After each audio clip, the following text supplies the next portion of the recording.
Je vais vous proposer deux textes déjà d'entrée de jeu. Luc, chapitre 11, à partir du verset 48 à 52. Luc 11, 48 à 52. 2 Rois, chapitre 13, 14 à 19. Je vais commencer d'abord par 2 Rois, chapitre 13, à partir du verset 14. Élisée était atteint de la maladie dont il mourut. Et Joas, roi d'Israël, descendit vers lui, pleura sur son visage et dit, mon père, char d'Israël et sa cavalerie. Élisée lui dit, prends un arc et des flèches. Il prit un arc et des flèches. Puis Élisée dit au roi d'Israël, bande l'arc avec ta main. Et quand il lui bandait de sa main, Élisée mit ses mains sur les mains du roi. Et il dit, ouvre la fenêtre à l'Orient. Il ouvrit. Élisée dit, tire. Et il tira. Élisée dit, c'est une flèche de délivrance de la part de l'Éternel. Une flèche de délivrance contre les Syriens. Tu combattras les Syriens à Aphek jusqu'à leur extermination. Élisée dit encore, prends les flèches. Et il les prit. Élisée dit au roi d'Israël, frappe contre terre. Et il frappa 3 fois et s'arrêta. L'homme de Dieu s'irrita contre lui et dit, il fallait frapper 5 ou 6 fois. Alors tu auras battu les Syriens jusqu'à leur extermination. Maintenant tu les battras 3 fois. Élisée mourut et on l'enterra. L'année suivante, des troupes de Moabites pénétrèrent dans le pays. Luc, chapitre 11, à partir du verset 48.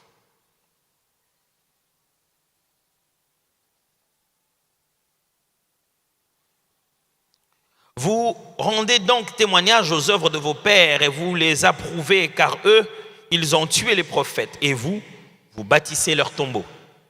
C'est pourquoi la sagesse de Dieu a dit, je leur enverrai des prophètes et des apôtres. Ils tueront les uns et persécuteront les autres, afin qu'ils soient demandés compte à cette génération du sang de tous les prophètes qui a été répandu depuis la création du monde. Depuis le sang d'Abel jusqu'au sang de Zacharie, tué entre l'autel et le temple. Oui, je vous l'ai dit, il en sera demandé compte à cette génération. Malheur à vous, docteurs de la loi, parce que vous avez enlevé la clé de la science, vous n'êtes pas entrés vous-même et vous avez empêché d'entrer ceux qui le voulaient. Le dimanche passé, je ne vais pas dire que j'ai brisé la règle, mais je pensais que le Seigneur voulait qu'on écoute quelque chose de bien particulier. Ce matin encore, j'essaie de voir si cela avait quelque chose à voir avec le connaître. Je me suis rendu compte que ça avait vraiment beaucoup à voir avec le connaître. Ça permettait vraiment beaucoup au connaître d'être bien connecté. Mais ça ne va certainement pas avoir comme sujet connaître. Par contre, le sujet de ce matin, c'est choisir la bonne clé. Comme vous le savez, mes frères et sœurs, Jésus était un enseignant exceptionnel. Il avait sa méthode. Alors, une méthode très différente. Le livre de Luc nous montre ce Jésus, essaie d'établir une histoire claire, quelque chose de suivi. Luc lui-même est en train de dire que ses intentions, c'est de montrer qu'il a fait des recherches, qu'il a prouvé que vraiment Jésus n'était pas un conte, il a réellement existé. C'est pourquoi chaque fois Luc cite des endroits, des lieux avec leurs noms. Il donne même des localisations. Il utilise des termes très clairs parce que le livre de Luc est une démonstration historique. Et ici, Jésus est en train de parler. Comme vous le savez, Jésus n'avait pas froid aux yeux. Il disait la vérité. Quelquefois, la vérité est choquante. Les gens n'ont pas envie de l'entendre. Du coup, si c'est toi qui fais sortir la vérité, ils n'ont pas envie de te voir non plus. Mais Jésus parlait, il n'avait pas le choix, il ne disait pas seulement la vérité, il était la vérité. Autant le diable était un mensonge, il l'est jusqu'à aujourd'hui. Même quand il parle du fond de lui-même, il ne fait que mentir. Autant Jésus est vérité. Même quand il parle du fond de lui-même, il ne peut dire que la vérité. Et il était en train de leur enseigner la vérité. Et dans l'enseignement de la vérité, il fallait quelquefois qu'il pointe les mauvaises façons de faire pour dire les bonnes façons de faire. Et parmi ses ennemis les plus, je vais dire parmi les personnes, ses adversaires les plus pointés, très souvent pointés, il y avait les pharisiens et les docteurs de la loi. Pourquoi? En fait, il y avait beaucoup d'autres, je vais appeler ça quoi, des communautés religieuses. Il n'y avait pas que les pharisiens à leur époque. Il y avait aussi les Sadducéens. Il y avait beaucoup de communautés qui étaient à la fois, certaines étaient religieuses, d'autres étaient quasiment politiques. Il y avait les zélotes. Les Esséniens, on en parle un peu plus tard. Mais il y avait tout le monde. Mais très souvent, Jésus parlait des docteurs de la loi, en général, et des pharisiens. La communauté des pharisiens était ceux qui avaient une croyance beaucoup plus proche à celle de Jésus et des apôtres. D'ailleurs, quelqu'un comme Paul a été l'un d'entre eux. Il se justifie un jour en disant « Voilà, on est en train de me taper, on veut me tuer parce que je crois à la résurrection des morts. » C'est comme ça qu'il a séparé les gens qui étaient venus ensemble pour le tuer. Quand il a dit qu'il croit à la résurrection des morts comme les pharisiens, tous les pharisiens se sont dit « Non, ça c'est l'un d'entre nous. » La foi des pharisiens, beaucoup de choses que les pharisiens enseignaient étaient plus proches de ce que Jésus enseignait. C'est pourquoi il y avait possibilité des débats et des contradictions. C'est pourquoi vous sentez tout le temps qu'il est en train d'attaquer les pharisiens, parce que vous ne pouvez pas débattre si vous n'avez pas de points communs. Vous ne pouvez pas vous battre si vous n'êtes pas dans un même ring. C'est parce que leur enseignement était proche et qu'il y avait des points de contradiction que très souvent ils pointaient cela. Les pharisiens, par exemple, ils croyaient aux anges, ils croyaient à la spiritualité, ils croyaient aussi à la résurrection des morts. Mais il y avait 2-3 trucs que les pharisiens faisaient qui énervaient Jésus et qui énervaient Dieu en fait, qui n'étaient pas selon la pensée de Dieu. Et quand il dit docteur de la loi, vous devez savoir que ça c'est pas une communauté religieuse, mais c'est une responsabilité sacerdotale. Les gens qui avaient pour responsabilité de copier la loi et de l'enseigner aux gens. C'est-à-dire, c'est eux qui étaient les copistes. À cette époque, il n'y avait pas d'ordinateur.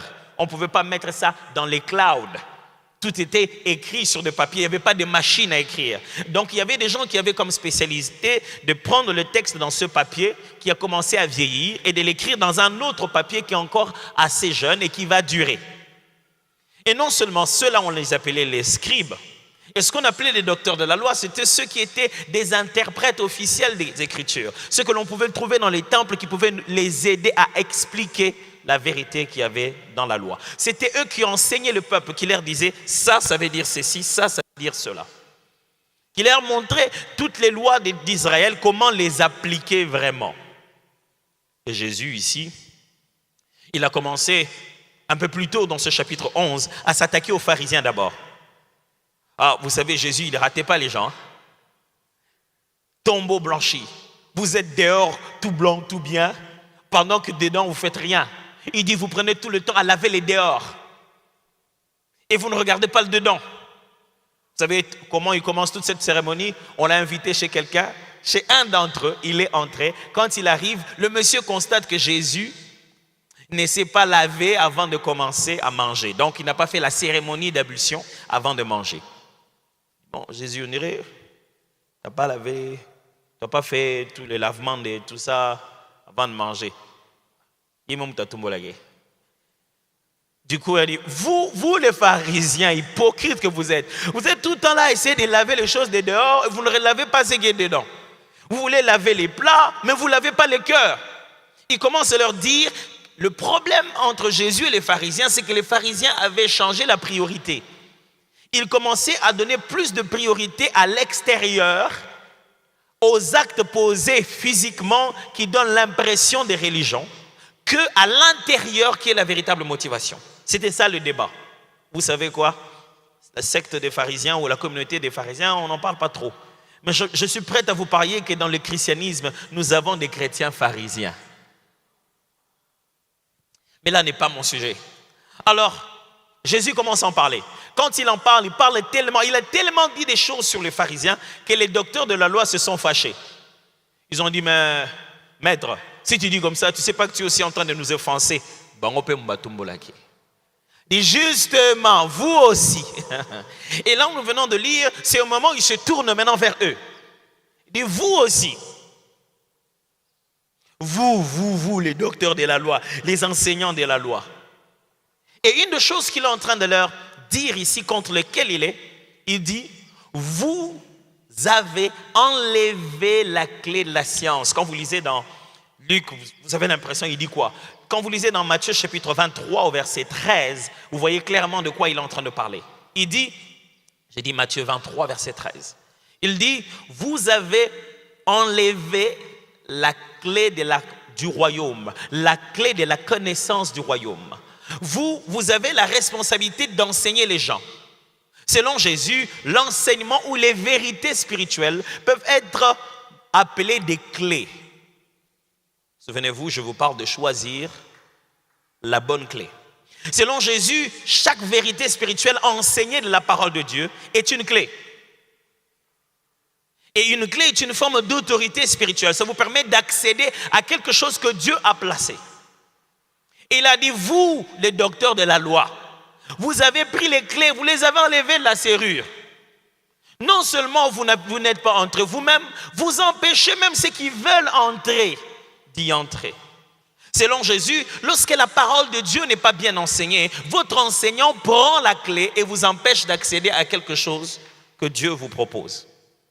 Selon Jésus, chaque enseignement des vérités spirituelles, c'est qu'il dit, Dieu a rendu les choses que vous demandez ou les choses que lui veut pour vous, c'est disponible, c'est là.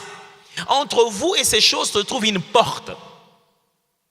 Et vous devez en avoir la clé. Quand je parle de choisir la clé, je parle non pas de la responsabilité de Dieu, je parle de notre responsabilité. Quelquefois, les choses sur lesquelles nous sommes en train de nous plaindre, nous ne savons pas à quel degré nous devons y contribuer. Et on se dit toujours, Seigneur, pourquoi tu ne l'as pas fait? Dieu dit, je l'ai fait. C'est juste de l'autre côté de la porte. Et nous, enseignants de la parole de Dieu, prédicateurs de l'évangile, allez, docteurs de la loi, si je peux me permettre de dire ça comme ça. Notre rôle, notre appel, c'est d'enseigner le peuple de Dieu jusqu'à ce qu'ils aient atteint l'état de la maturité. Jusqu'à ce qu'ils aient chacun eu les clés pour ouvrir des choses que Dieu a déjà données. C'est là-bas, c'est à l'intérieur, mais ils doivent prendre les clés pour ouvrir et accéder à ce qui est à eux. Et Jésus est venu en se plaignant en disant, vous les scribes, vous les docteurs de la loi, Dieu a déjà donné les clés. Et non seulement qu'il a donné les clés, il a aussi donné la chose que les gens veulent, la provision, ce pourquoi on a besoin des clés. Il y a la porte, mais vous avez pris la clé, vous l'avez prise et vous l'avez enlevée de la porte. Et à partir de ce moment, vous-même, vous n'êtes pas entrés. Et même les gens qui veulent entrer, vous les empêchez d'entrer. Littéralement, il veut dire quoi? Est-ce que les scribes étaient en train de dire aux gens, non, n'entrez pas? Non. Il veut littéralement dire, votre façon de mal interpréter la parole de Dieu mène les gens dans une ignorance qui les empêche de comprendre ce que Dieu veut. Quelqu'un là? Il voulait dire, certaines choses que vous refusez de leur enseigner les empêchent d'accéder à certaines choses que Dieu a prévues pour eux. La mauvaise interprétation que vous faites des textes les éloigne de la vérité. Il voulait simplement leur dire, quand vous ne leur donnez pas la bonne connaissance, vous leur privez de la bonne clé. 4 mois, ce n'est que ce qu'on a fait dans cette année, connaître. Depuis 2 ans, nous sommes en train de vous donner la clé. Moi, en tant qu'enseignant de la parole de Dieu, je ne voudrais jamais que Jésus me dise, non seulement tu as enlevé la clé, toi-même tu n'es pas entré et tu as empêché aux gens d'entrer. Est-ce que vous savez que vous avez les clés? Et tout le jour, je vois comment les gens souffrent, se plaignent devant leur porte en disant, oh Seigneur, je vais une percée. Seigneur, brise la porte. Ne brise pas la porte. Prends la clé, choisis la bonne clé, celle de cette porte. Ouvre la porte et va, entre. Chaque dimanche, quand vous venez ici, ma première responsabilité, c'est de remettre individuellement à chacun d'entre vous la clé nécessaire pour aller ouvrir les portes qui sont là-bas dans sa vie, vie que je ne connais pas. Mais si vous prenez la clé du magasin pour ouvrir la chambre, ça ne marchera pas. Le tout est donc choisir la bonne clé. Avoir les clés. Très souvent dans la vie, ce sont les gens qui ont beaucoup de clés qui ouvrent lentement les portes. Je répète, ce sont ceux qui ont beaucoup de clés qui ouvrent lentement les portes. Ils ont tellement le trousseau, ils ont beaucoup de clés qui commencent à... Et ça tarde. Le seul moyen de réussir à ouvrir toutes les portes comme on le fait, au moment où on le veut, qu'est-ce qu'il faut faire de nos clés? Il faut écrire, faire un label, mettre quelque chose qui vous dise chambre, cuisine, couloir, n'est-ce pas? Alors le mal du christianisme d'aujourd'hui, surtout celui de la RDC, les gens sont contents de prendre les clés. Au bout d'un moment, ils en ont tellement qu'ils ne savent plus laquelle était pour laquelle. Et quand ils sont dans leur réalité, ils se disent, qu'est-ce que je dois faire? Est-ce que c'est la prédication que j'ai entendue dans le bus ou celle que j'ai suivie sur Internet? Dans ma situation, qu'est-ce que je dois faire? Ils commencent d'abord par faire essai et erreur. Ils commencent par le responsable numéro 1 de tous nos problèmes, comme vous le savez, les diables. Ils chassent d'abord les démons. C'est dit, bon, ils sont chassés. Qu'est-ce qu'il faut faire? Il faut louer aussi. On dit il faut beaucoup louer. Il se met à louer aussi. Bon. Et on dit aussi qu'il faut donner. Il se met à donner aussi. Et quand il a tenté tellement de clés, la plus grande déception qu'il a dans son cœur.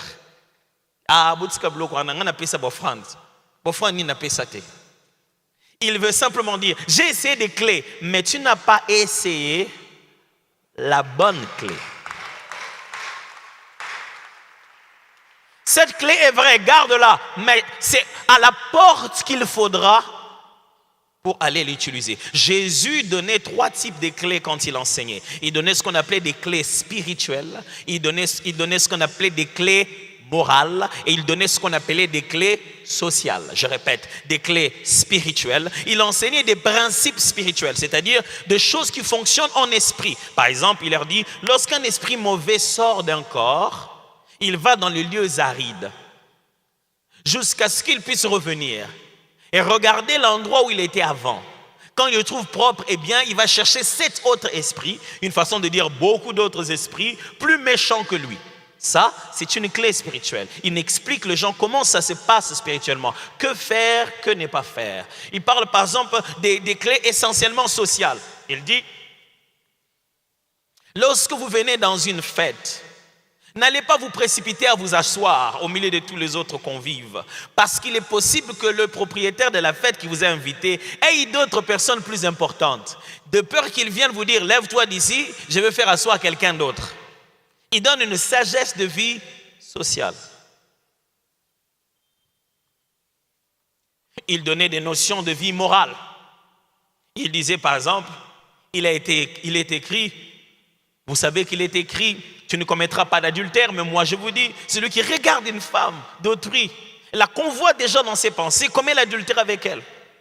Jésus enseignait et donnait des clés qui nous permettaient soit de fermer les portes par lesquelles l'ennemi peut venir, et d'ouvrir les portes par lesquelles on peut accéder à ce que Dieu attend de nous. Les portes ne sont pas là que pour être ouvertes, elles sont là aussi pour être fermées à leur moment. Mais qu'est-ce qu'on appelle une clé? Depuis que j'explique, mes frères et sœurs, depuis que j'explique, la clé, c'est le moment où tout dans ta vie est entre tes mains. Non pas entre les mains de Dieu. Un jour, Jésus appelle Pierre, lui dit, je te donne les clés du royaume. Tout ce que tu ouvriras sur la terre sera ouvert dans les cieux. J'ai une petite question pour vous. Où se trouvent les clés du royaume maintenant? Entre les mains de Jésus ou entre les mains de l'Église?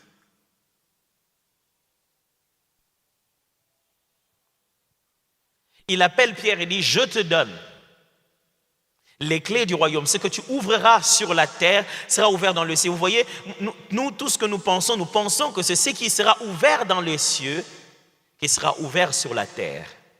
Mais ce n'est pas ça la logique que Jésus dit à Pierre. Il dit, ce qui sera ouvert sur la terre, alors sera ouvert au ciel. Nous sous-estimons notre contribution dans l'œuvre avec Dieu. Si Dieu nous appelle co-ouvriers avec Christ, mes frères, nous ne sommes pas de tout travaux. Nous travaillons dans la structure réelle de ce que Dieu est en train de bâtir. Et alors, au moment où Dieu nous dit, c'est ton tour, à partir de ce moment-là, on ne sait pas quoi faire. C'est comme quelqu'un qui a tellement regardé des matchs de foot à la télé. Il a tellement regardé des vidéos. Zidane en train de dribbler. Wow. Il a tellement regardé des vidéos qu'il a dit, ok, on va jouer. Il entre au terrain. Quand le ballon arrive entre leurs pieds, ils se disent, bon, lesquelles des choses que j'ai vues à la télé, je dois faire maintenant. Et j'ai l'impression que les chrétiens au Congo sont comme ça. Quand leur vie, quand ils doivent prendre en charge leur vie, ils ne savent pas quoi faire. Et ils blâment les pasteurs. Ils disent, non, pasteur Blansky, je dois te voir. Me voir pourquoi? Vraiment, il faut qu'on parle. Mais je n'ai pas le temps. J'ai mon enfant, Kyria, 2 heures de sommeil, 2 heures des choses que moi, vraiment, j'ai oubliées. Vraiment, j'ai béni les Seigneurs. J'ai béni les Seigneurs, ma caisse, je t'assure. Et, non, je le fais comprendre, maman, on ne va pas parler. Quand on va commencer à parler, je vais dormir. Je suis un peu dans les vapes là. Avec le nouveau système, ce n'est pas évident. Non, mais pasteur, c'est important, c'est pour ma vie. Justement, c'est ta vie, papa. Où est Jésus? Il est dans ma vie pour toi ou dans ta vie pour toi? Et quel est le problème? Quand vous allez causer, ce n'est pas qu'il ne connaît pas la Bible. Il connaît la Bible. Ce n'est pas qu'il ne sait pas quelles sont les possibilités. Il connaît les possibilités. Il est juste confus sur tout ce qui existe. Le pasteur Blansky. Maintenant là, j'ai le ballon. Que faire? Pasteur Blansky. Maintenant là, le fiancé, il m'a demandé la main. Maintenant là, un frère m'a demandé, il m'a dit, est-ce qu'on peut devenir fiancé? J'ai fait quoi? Maman, de tout le temps qu'on priait pour que tu aies le fiancé, tu faisais quoi? Moi, je pensais que tu devais être en train de calculer, de commencer à regarder quels critères, sur base de quoi tu dois dire oui à quelqu'un. Alors, on se retrouve perdu. Je vais vous proposer de croire ce matin que beaucoup plus de choses dépendent de nous que de Dieu. Pour quelle raison? Parce que simplement sur la terre, c'est nous les gestionnaires. Quand Dieu envoyait l'homme sur la terre, ce n'était pas pour venir empiéter sur son autorité. Comme il est le maître de l'univers, le roi des rois, Dieu a voulu que l'homme soit le roi de la terre. Quand Dieu a envoyé l'homme ici, c'est pour qu'il soit Dieu sur terre. C'est pourquoi il est son image et sa ressemblance. Dieu ne vient pas empiéter le fonctionnement de l'homme, il lui a donné le libre arbitre pour qu'il soit comme Dieu dans le ciel, ici sur la terre. Ce qui veut dire qu'ici, dans le quotidien, on a plus de responsabilités que Dieu ne devons en avoir. Est-ce que vous avez compris ça? Ce qui signifie que notre première responsabilité première, je me suis répété, c'est de rester connecté à la politique générale de Dieu sur la gestion de l'univers. Lorsqu'un ambassadeur représente un pays quelque part et que dans ce pays-là, on veut entrer en contact avec son pays, c'est lui la première personne qui doit représenter cela. Il est là au nom du président, au nom de la nation, même s'il n'est pas le président. Mais il est l'autorité supérieure à cet endroit-là. Si c'est fait une rencontre spéciale de tout le Congolais, je ne sais pas moi, en Irlande, c'est l'ambassadeur qui va venir. C'est lui qui sera là debout, c'est lui qui doit faire. Il représente, c'est son autorité qui est l'autorité. C'est lui qui dit si quelqu'un doit entrer au Congo ou pas. Sur la terre, Dieu nous a donné tellement de responsabilités. Et nous, qu'est-ce que nous faisons? Nous prenons nos responsabilités, nous les donnons à Dieu. Ça ne marche pas comme ça. Alors Dieu dit ceci, même spirituellement, même moralement et même socialement, des fois les choses sont entre vos mains, des choses qu'on appelle des clés. Si tu prends une clé, et tu prends une porte. Si personne n'intervient pour connecter l'une à l'autre, rien ne va se faire. On peut avoir les clés et avoir les portes. Mais si on ne le connecte pas, rien ne va se faire. J'espère que je continue à vous avoir aujourd'hui. Écoutez-moi mes frères, le diable n'est pas fort comme vous le pensez, rien à voir. Cette situation que tu dis, pasteur, j'ai beaucoup de blocages, prends la clé, débloque. Je ne sais pas, oh mon Dieu. Combien de prières les gens ont fait? On a famille, on a bloqué, on a bloqué. Chaque cas demande une clé bien particulière. La clé de ton problème peut peut-être être le fait qu'un matin tu te lèves et que tu vas voir ton père et dis, papa, pardonne-nous du fait qu'un jour notre grand frère t'avait giflé. À un moment, ça faisait 70 ans, 70 ans. Dieu avait promis à Israël qu'après 70 ans d'exil, il devait rentrer. Personne ne s'occupait de ça. Jusqu'à ce qu'un homme appelé Daniel est allé lire et dit, mais là, la prophétie de Jérémie dit dans 70 ans. Il a commencé à prier. Il a trouvé une clé. La même clé que Néhémie avait trouvée. Il a commencé à demander pardon pour son peuple. Ce qui nous a menés en exil, ces 70 ans, c'était parce que Dieu, tu étais fâché. Pardonne-nous. Il demandait pardon pour eux, pour leurs grands-parents, pour les arrière-grands-parents, les péchés de tout le peuple. Et quand il a ouvert sur la terre, écoute ce que l'ange vient lui dire. Elle dit, dès que tu avais commencé à prier, j'ai été envoyé. On n'a pas dit, dès qu'on m'a envoyé, tu as commencé à prier. Non, quand toi sur la terre, tu as ouvert, le ciel a libéré. Mes frères, j'ai une bonne nouvelle pour vous. La pluie commence en bas. C'est ici qu'on gère les saisons. Ce que vous pensez qui devait venir est déjà là.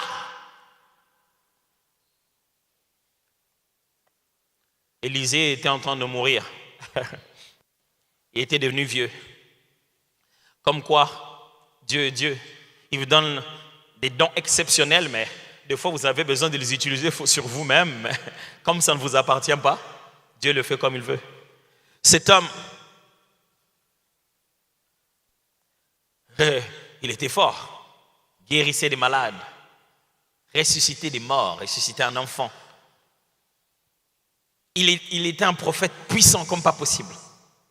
Mais la Bible dit, Élisée était atteint de la maladie dont il mourut.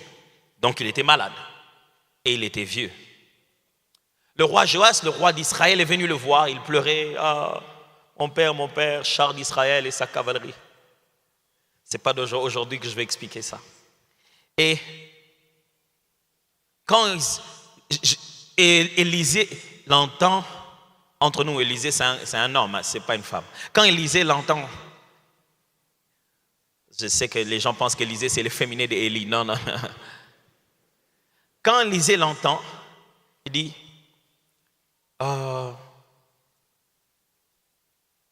il a juste appelé char d'Israël et sa cavalerie. Il n'y a plus eu d'autres conversations. Il a juste dit, prends les flèches. Il a pris les flèches. Il dit, ouvre la porte à l'est. Il l'ouvre. Il dit, bande les flèches de ta main.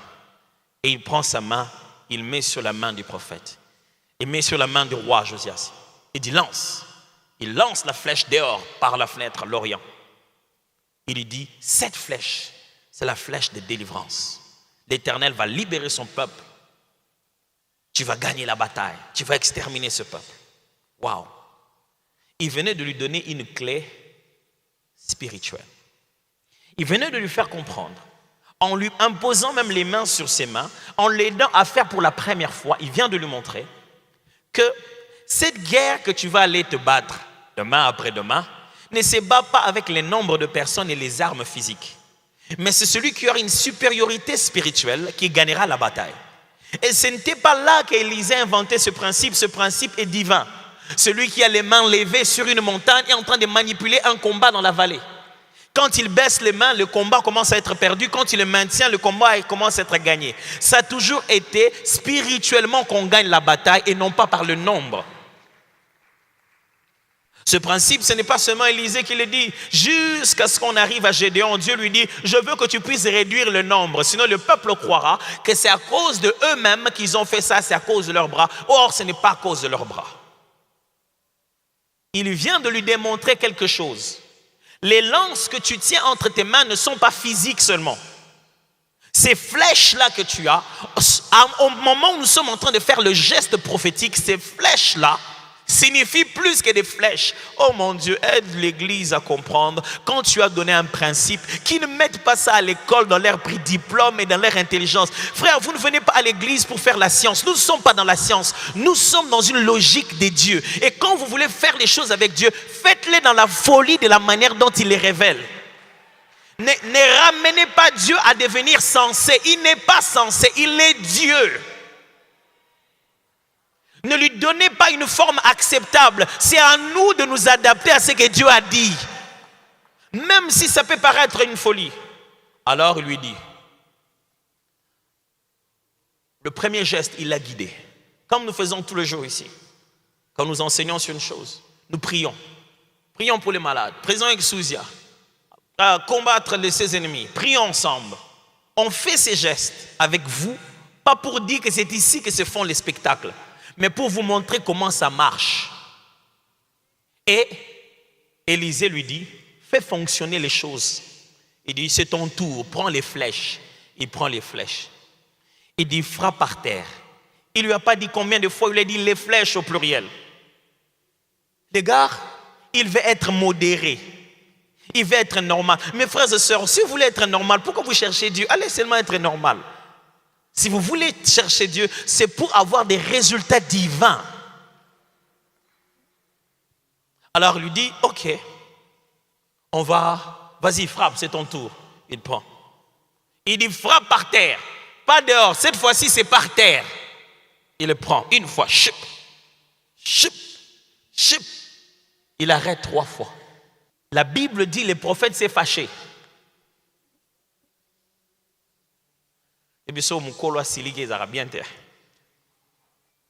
Vieux qu'il était déjà devenu, il s'est énervé. Il a dit, c'est quoi ça? Pourquoi tu as fait 3 fois? J'ai envie de poser la question, pourquoi après les 18 jours tu ne jeûnes plus? Les 18 jours étaient une clé pour que tu saches à quel moment il faut pousser les choses dans l'esprit. Ce n'est pas pour attendre novembre.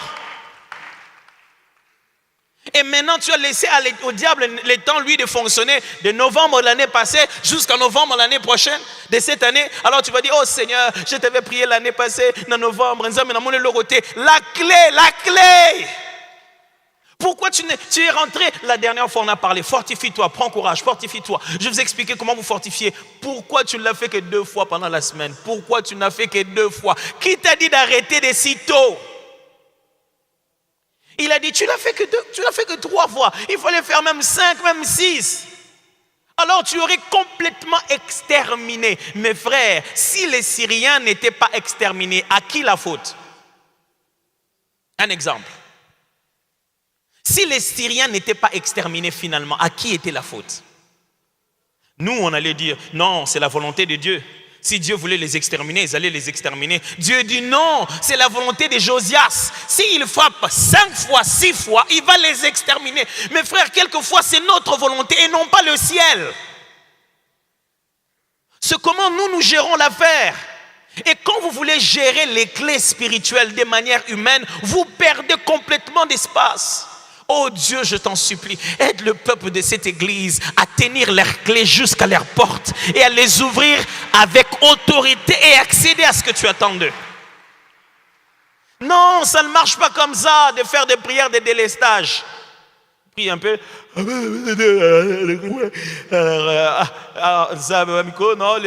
Quand on pousse spirituellement, quand tu sens que spirituellement tu es menacé, ce n'est pas le temps de dormir. Quelquefois dans la vie, c'est le temps de sacrifier. Quand c'est le temps de sacrifier, ne regarde pas. Oh non,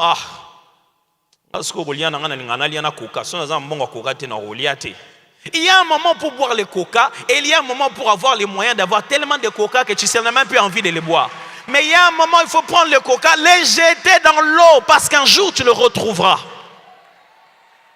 Mes frères, que faites-vous des clés que vous avez?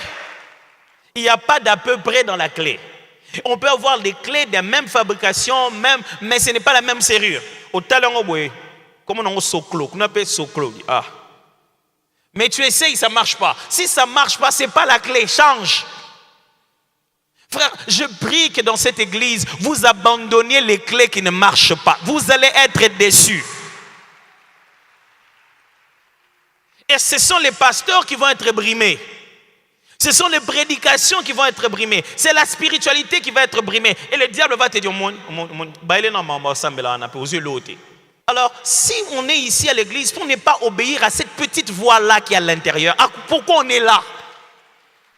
Mon frère, il y a des jours où tu as la clé, mais toi, tu la négliges. La vie, ce n'est pas du surplace. Les portes dans la vie ne restent pas pour toujours.